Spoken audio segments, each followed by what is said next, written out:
এটা অনেকের পছন্দ হবে না এই কথাটা, আমি জানি। এখানে অসংখ্য মানুষ আছেন, এটা আপনাদের পছন্দ হবে না। অধিকাংশের কাছে হয়তো আমি এই কথার কারণে অপ্রিয় হতে পারি, কিন্তু কার কাছে অপ্রিয় হলাম, কার পছন্দ হলো না সেটা মুখ্য না। মুখ্য হচ্ছে আমার ইসলাম আমাকে কি বলে, আমার দ্বীন আমাকে কি শিক্ষা দেয়। সেটা যদি অপছন্দেরও হয় সেটাই আমাদেরকে বলতে হবে। আমি যেহেতু এই গ্রামে ছিলাম, এই গ্রামের সাথে আমার সম্পৃক্ততা রয়েছে। এই গ্রামে এক ধরনের অর্থনৈতিক বিনিময় প্রচলিত রয়েছে, যেটাকে আপনারা নাম দেন পত্তন। এটাকে আপনারা যে নামেই ডাকেন না কেন, এটা সরাসরি সুদ। আমার পরিবার সহ আশেপাশে অনেকে আছে এই ধরনের বিষয়ের সাথে সম্পৃক্ত ছিল, কিন্তু আমরা যখন বুঝেছি, আমরা যখন পড়াশোনা করে জেনেছি, আমরা যখন আলেমদের থেকে পরামর্শ নিয়েছি, বিশ্বাস করেন যেই দিন থেকে আমরা এই পথ থেকে ফিরে এসেছি, বরং সচ্ছলতা আরো বেশি প্রশস্ত হয়েছে। কসম করে বলছি, আপনারা জানেন আমার বাবার অর্থনৈতিক অবস্থা, আমার দাদাদের অর্থনৈতিক অবস্থা।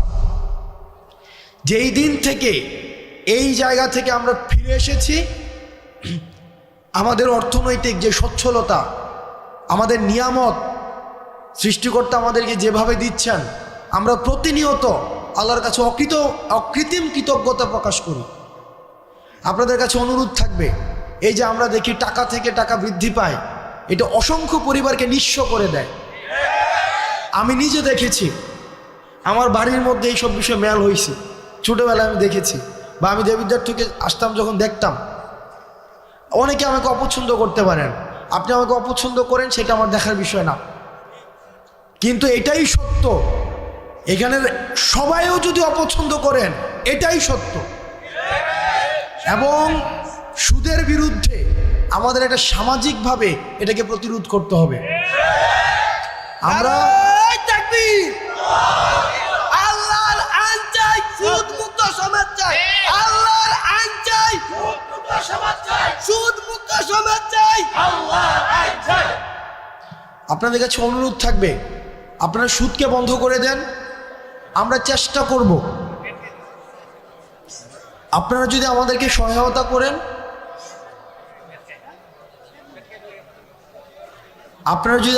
সহায়তা করেন, আমরা আমার জায়গা থেকে চেষ্টা করব সামাজিক যেই ঋণকে সহজলভ্য করা, সামাজিক ঋণ প্রদানকে সহজলভ্য করা। আপনাদের কাছে মনে হতে পারে যে এটা তো একটা মাহফিল। ইসলাম তো পূর্ণাঙ্গ দিন ব্যবস্থা। ইসলাম আমার দুনিয়া নিয়েও কথা বলে, দুনিয়া পরবর্তী বিষয় নিয়েও কথা বলে। আমাদের দুইটারই সমন্বয় ঘটাতে হবে। আমি আমার ক্ষুদ্র জ্ঞানে, আমি যেহেতু সামাজিক সমস্যাগুলো আমার কাছে মানুষ নিয়ে আসে, আমার যেহেতু দৃষ্টিগোচর হয়, সেজন্য আজকে আপনারা শপথ করেন, যার এই ধরনের টাকা বিনিয়োগ রয়েছে পত্তন নামে, সুদ নামে, সেটা আর খাবেন না। আমরা ঋণকে সহজ করে দেব। আমিও বুঝতেছি যে আপনারা অনেকক্ষণ ধরে অপেক্ষা করছেন, যে আপনাদের যার বক্তব্য শোনার জন্য আসছেন, রফিকুল ইসলাম মাদানী সাহেব, উনি এই যে আপনাদের পিছনের বিল্ডিংটায় আছেন, মানে এই যে আপনার পিছনের বিল্ডিংটা, একটা মানুষ 8 ঘন্টা জার্নি করে আসছেন, 8 ঘন্টা, তো ওনার কিছু জরুরত হইতে পারে, তো উনি আবার বক্তব্য দিবেন। উনি 3.5 ঘন্টা কথা বলেছেন, 3.5 ঘন্টা, যেটা আসলে আল্লাহ ওনাকে রহমত এবং বরকত দিন। এই যে মসজিদটা আমাদের, যেটা 4 বছর হয়েছে মসজিদটা, এই মসজিদে গত 2 দিন আগে আমাদের এই উপজেলার জন্য 5 কোটি টাকা বিশেষ বরাদ্দ দেওয়া হয়েছে। তো ইউনু মহোদয়ের সাথে কথা বলে, এবং দেবিদ্বার উন্নয়ন ফোরাম নামে আমাদের একটা সংগঠন রয়েছে, আমরা এই দুইটার সমন্বয়ে বাকি যে কাজটা রয়েছে, এই বিষয়টা সুসম্পন্ন করার ক্ষেত্রে আমি আমার জায়গা থেকে সর্বোচ্চ সহযোগিতা করব। আলহামদুলিল্লাহ। বাকি যে কাজটা রয়েছে, আমরা প্রত্যাশা করি খুব দ্রুততম সময়ের মধ্যে ইনশাআল্লাহ আমরা এই কাজটাকে শেষ করতে পারব। আর আপনারা এখানে যারা আছেন অধিকাংশ মানুষ হচ্ছেন আমাদের আশেপাশের গ্রামের, কেউ হচ্ছেন আমার বাবার বয়সের, কেউ আমার বাবার সাথে চলাফেরা করেছেন, আমাদের চাচাদের সাথে চলাফেরা করেছেন, কেউ আমার দাদার বয়সের, আসছি আজকে অনেকে আমার দাদার কথা বলছিলেন। এই গ্রামের সবাই আত্মীয়, কোনো না কোনোভাবে সবাই আত্মীয়। রফিকুল ইসলাম মাদানী সাহেব উনি আসছেন। আমি আপনাদের কাছে দুইটা জিনিস অনুরোধ করব আপনাদের কাছে। এক নম্বর বিষয় হচ্ছে, আমি যেহেতু এখানে আমার জন্ম এই গ্রামে, আমি এই গ্রামে মাঝে মাঝে, যদিও আমি দেবিদ্বারে বড় হয়েছি, ক্লাস 2তে আমি বাসায় দেবিদ্বারে চলে যাই, কিন্তু দুঃখজনক বিষয় একটা এই গ্রাম সম্পর্কে বা আশেপাশের গ্রাম সম্পর্কে, সেটা হচ্ছে যে আমরা পড়াশোনার ক্ষেত্রে আমরা এই গ্রামের মানুষ বা আশেপাশের কয়েকটা মানুষ অনেক বেশি পিছিয়ে আছি, অনেক বেশি। সেটা হতে পারে কয়েকটা কারণে। এক নম্বর কারণ হচ্ছে যে এই এলাকা থেকে বিদেশে যাওয়ার সহজলভ্যতাটা অনেক বেশি। এটা ইতিবাচক যে মানুষ কর্মসংস্থানের জন্য মধ্যপ্রাচ্যে যাচ্ছে। আমার বাবা গিয়েছেন, এবং এখানে যারা আছেন আমাদের এই যে আমরা অর্থনৈতিকভাবে তুলনামূলকভাবে অন্যান্য এলাকা থেকে আমরা স্বাবলম্বী, এটা ঠিক, কিন্তু শিক্ষার ক্ষেত্রে আমরা অনেক বেশি পিছিয়ে আছি।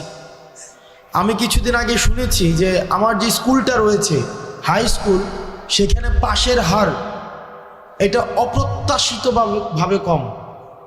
সারা বাংলাদেশে যেখানে এখন শিক্ষাক্ষেত্রে মান অনেক উঁচু, সেখানে পাশের হার অনেক বেশি কম।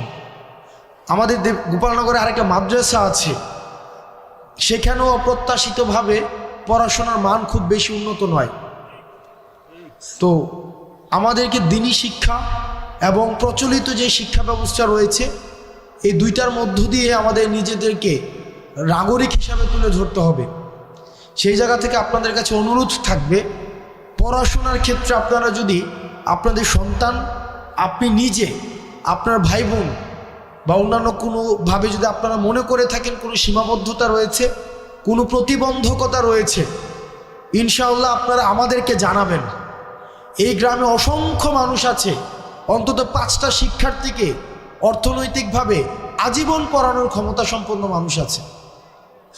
আমি অন্তত আপনারা আমাকে জানাবেন যে আমার ছেলেটা পড়তে চায়, আমার ভাতিজাটা পড়তে চায়, সে আমার বোনটা পড়তে চায়, আমার নাতিটা পড়তে চায়, কিন্তু আমরা অর্থনৈতিক সীমাবদ্ধতা বা পারিপার্শ্বিক সামাজিক প্রতিবন্ধকতার কারণে আমরা সেটা পারছি না।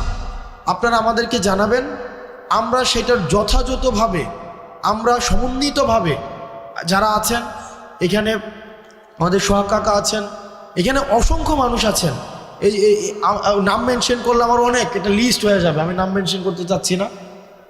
আমরা সহায়তা করবো ইনশাআল্লাহুল আজিজ। কখনোই যেন মানে আপনাদের আর্থিক কারণে পড়াশোনা যেন না থেমে যায়।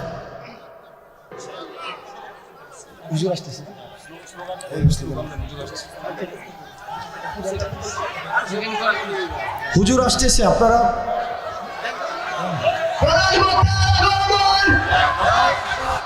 রফিকুল ইসলাম মাদানী সাহেব